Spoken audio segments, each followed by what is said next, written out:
In 1958, a pregnant mother was informed by doctors that her unborn child would be crippled. She was advised to terminate the pregnancy. She declined. That infant went on to become the most well-known blind tenor in the world years later. But there was a cost to fame. After drinking wine at his Tuscan vineyard in 2005, Andrea Bocelli ended up in the hospital thinking he had been poisoned. It was deemed a hoax by the authorities. But the fear persisted. Then in 2020 he said something worse during a lockdown. He left the nation after receiving severe death threats. Christmas dinner with family in 2023 that revealed hidden wounds.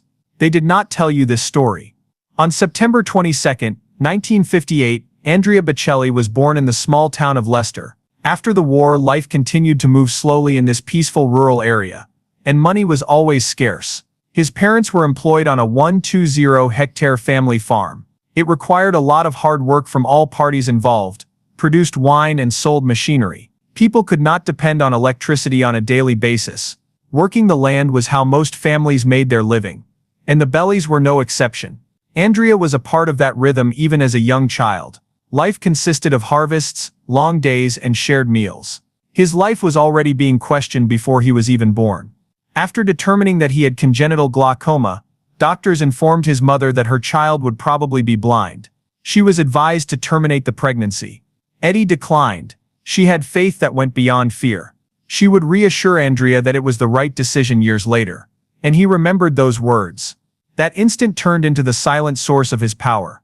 Even though the odds were against him, he knew as a child that he had been chosen to live. His early years were characterized by lengthy hospital stays and unusual medical procedures. Doctors used techniques that seem unimaginable now in an attempt to preserve his vision. In an attempt to relieve pressure, leeches were applied to his eyes. Andrea maintained partial vision till he was 12 years old in spite of everything. His mother played classical music next to his bed on those hospital nights. He was soothed by music. The ache seemed far away. Sound gradually became his haven. His vision was already deteriorating, to the point where even basic activities could be perilous by the time he was 3 years old. It was dangerous to stroll through vineyards. His hearing became more acute, but running was more difficult. He started mimicking the sounds of birds, animals, and songs he heard in the house. He was deeply affected by the Tuscan folk songs that were played at family get-togethers. His thoughts took over the room as his sight drew him away from the outside world. He entertained himself with tales. He conjured up locations. Imagination and music merged into one. 2 years later, his younger brother Alberto was born, and the two of them grew up surrounded by vines and olive trees. Rough wooden tables built from farm waste were used for sharing meals. There was teasing and laughter, and Andrea would frequently get up on a bench and perform as though it were a stage. He was inclined toward performance even then. He started taking piano lessons in 1964 when he was 6 years old. He learned by touch because he was unable to rely on sight. Ears learned patterns, fingers learned keys. Andrea felt the tones as his mother continued to play records. He added saxophone and flute by the age of 8.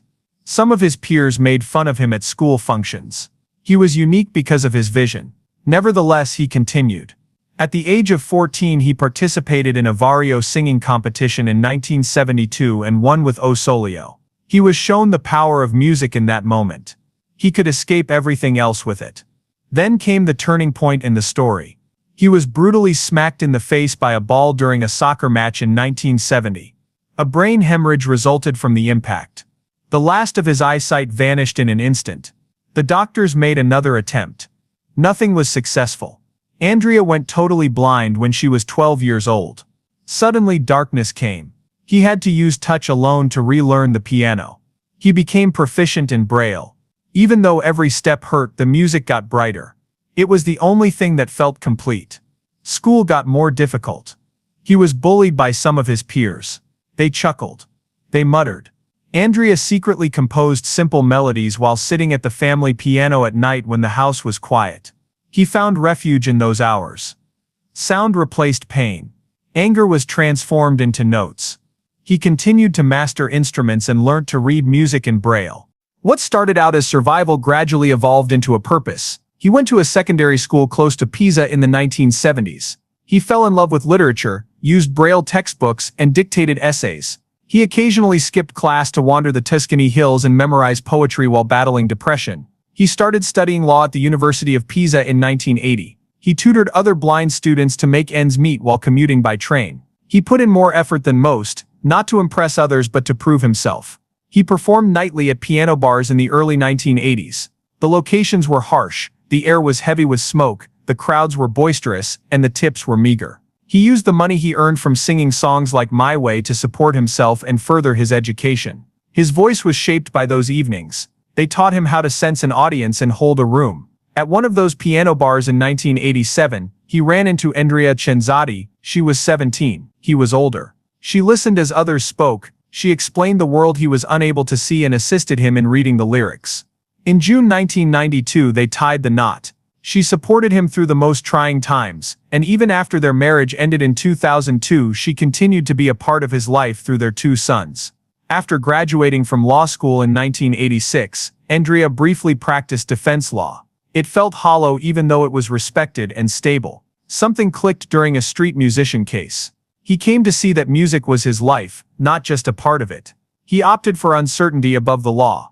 Everything changed in 1992, when Zucchero heard him. He was 34 years old, blind and singing in Florence piano bars. For a miser demo, Zucchero was looking for a voice. Once Andrea sung it, that was sufficient. The demo was swiftly recorded in its raw form. Andrea was unable to read the sheet music, so he relied on spoken signals. He was afraid. Andrea found the strength to go on after reading aloud compliments intended for him. Everyone was astounded by the reaction when the demo reached Luciano Pavarotti. He claimed that because the singer was so talented, he was no longer required. Miser blew up all throughout Europe. It was played non-stop on the radio. Andrea went from darkness to light. He debuted as Macduff in Macbeth at Teatro Verdi in Pisa on December 11, 1993. He almost broke from nerves. In the middle of the performance, he forgot his lines. He leaned into his voice rather than frozen. Everyone in the audience stood up. He realized then that he could go through anything with his voice.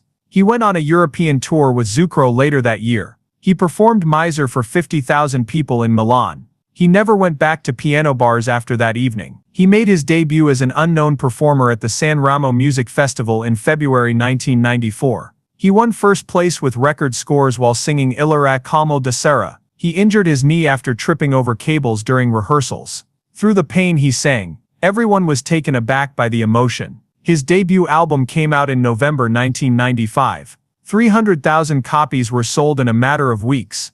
Around the world, millions more followed. He gave a performance at the White House in the same year. He and Sarah Brightman recorded Time to Say Goodbye in 1996. The song sold over 12 million copies worldwide and set records throughout Europe. Music was forever altered by a blind boy from rural Tuscany. When Andrea Bocelli played Rodolfo in Puccini's Labo at La Scala in Milan in 1998, she entered one of the most difficult operatic settings.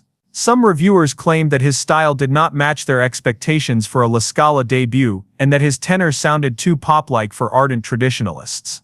However, the box office revealed a different picture, despite the review's disagreements.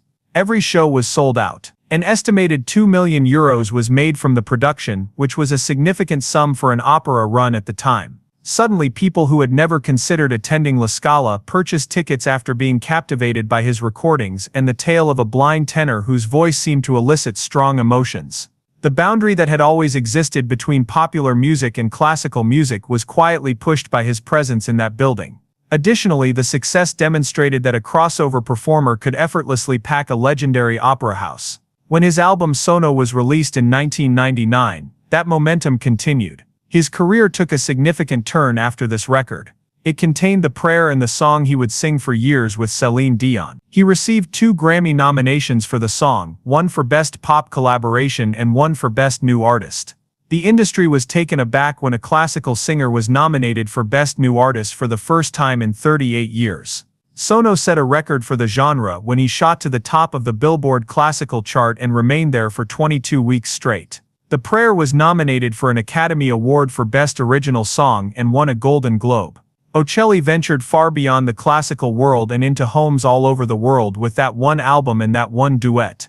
And it was evident that he was more than just an opera singer. He was a crossover superstar now. The resistance increased along with his notoriety. He performed the title part in Werther in London's Covent Garden in 2000. The backlash was severe this time. Critics accused him of diluting opera to appeal to a wider audience and referred to the show as inauthentic. Some even asserted that his blindness limited his acting and made it impossible for him to react to the visual language of the stage. However, Chell responded to those criticisms by claiming that his performances were unaffected by his blindness. They became sharper as a result. He maintained that his emotional instinct and ear had been honed by his blindness and that he lived inside the music independently of his visual perception. The controversy spread to television and newspapers where fans and critics clashed over what opera ought to be. The storm surrounding Werther revealed a sharp division between those who thought opera should remain closed off in tradition and those who thought it should be allowed to expand. He discreetly prepared a different kind of project while that controversy reverberated in theaters and reviews. His album Sacred Aris, which was partially recorded in the Santa Maria sopra Minerva Basilica of the Vatican, was released in 2002. His voice was surrounded by a natural echo from the church, which gave the recordings a depth that no studio could match. Sacred Aris became the best-selling classical album by a solo artist in history, selling over 5 million copies worldwide. It won the Brit Award for Album of the Year and peaked at the top of the classical charts in 20 different countries. Its tracks included renditions of songs like Maria, which were recorded in the historic chapel and allowed listeners to sense the atmosphere through the sound. Sacred music was able to leave church walls and enter the hands of regular listeners worldwide thanks to the Vatican's backing and the album's widespread distribution. Despite his success, he continued to experiment with different sounds. A flamenco-colored version of Baiseme Musho was featured on his 2004 album Amore. Many fans of classical music were taken aback by the combination of Spanish rhythm and Italian voice. It was described as bold and fresh by some. Some dismissed it as being too similar to commercial pop. But over time the song grew to become one of his favorite compositions. He reached the biggest stages because of his willingness to try new things. He performed Nessun Dorma and Because We Believe during the 2006 Turin Winter Olympics closing ceremony. With an estimated 3 billion viewers worldwide, it was one of the biggest audiences for a classical performance in history. He was more than just an Italian singer performing on a local stage at the time. In front of the entire world, he represented Italian music. There was a rigorous private routine that went behind these public appearances. Bocelli frequently asserts that an opera singer needs to take the same precautions with their voice as a sportsman does with their body prior to a crucial game. He abstains from drinking prior to important recordings and performances. He doesn't eat much. He takes as much rest as he can. Because he feels that all of one's energy should be saved for expression, he has also publicly discussed not having sex before significant dates. He clarified in interviews that if you want to sing at the highest level, you cannot overdo anything. He was able to maintain a steady and powerful sound through years of repetition of this discipline, which also helped him build a career spanning decades. He had sold over 80 million records by the time these rumors spread, and many fans were shocked to discover how rigid his life was in contrast to the romantic, heartfelt themes of his songs.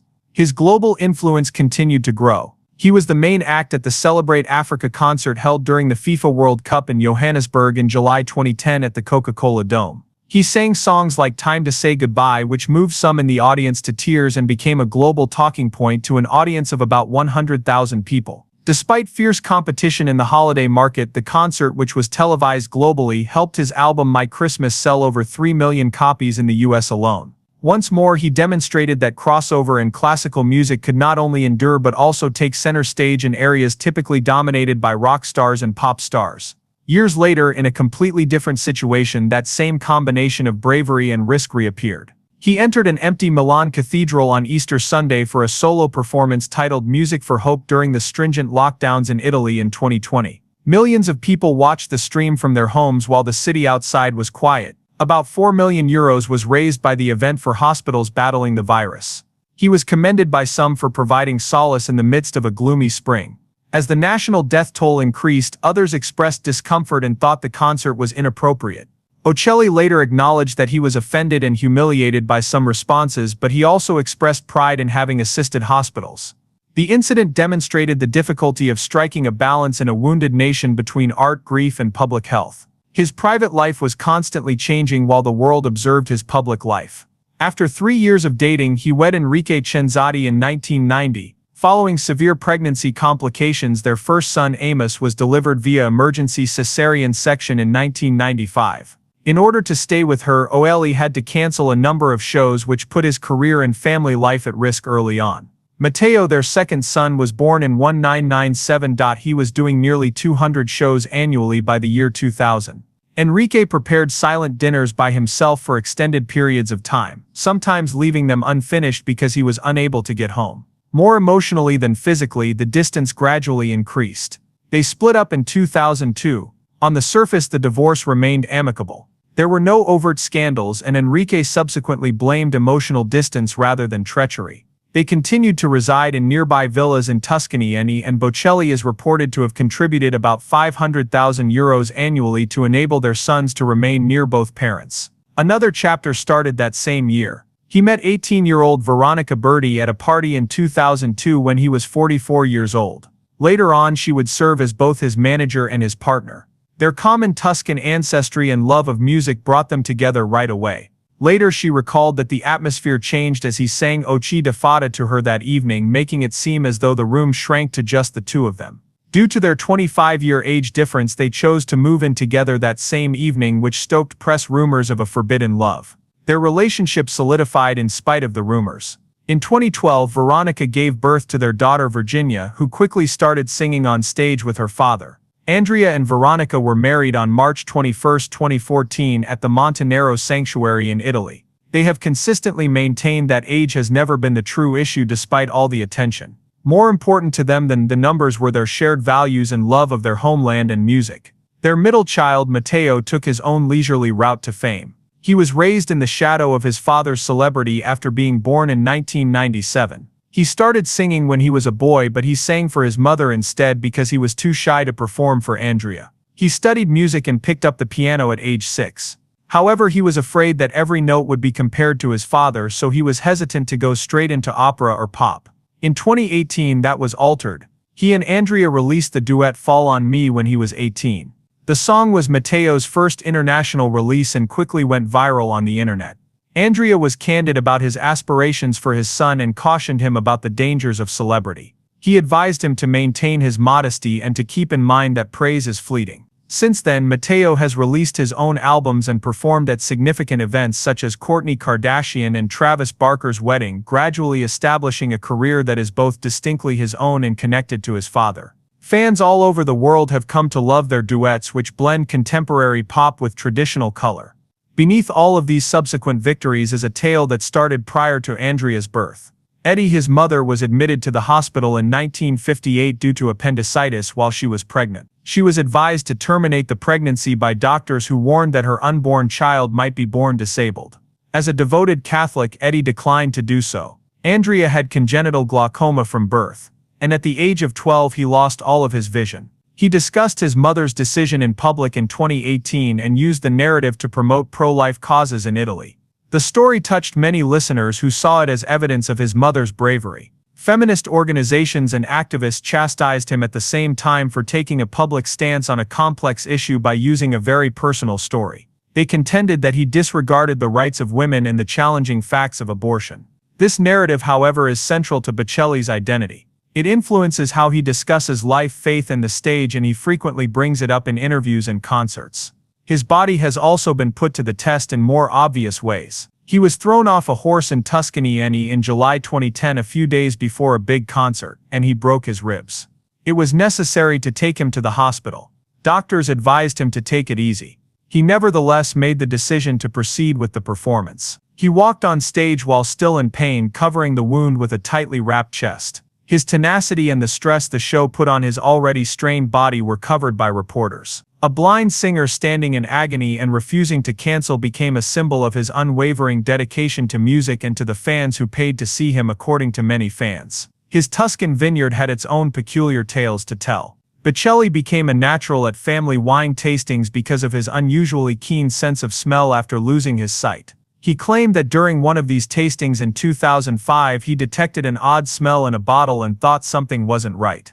After drinking wine that he believed may have been tainted by envious rivals, the situation worsened and he ended up in the hospital. Though the news quickly spread and added to his legend, authorities eventually came to the conclusion that it was a hoax. The story illustrated the strain that celebrity can cause in a cutthroat industry like Italian wine.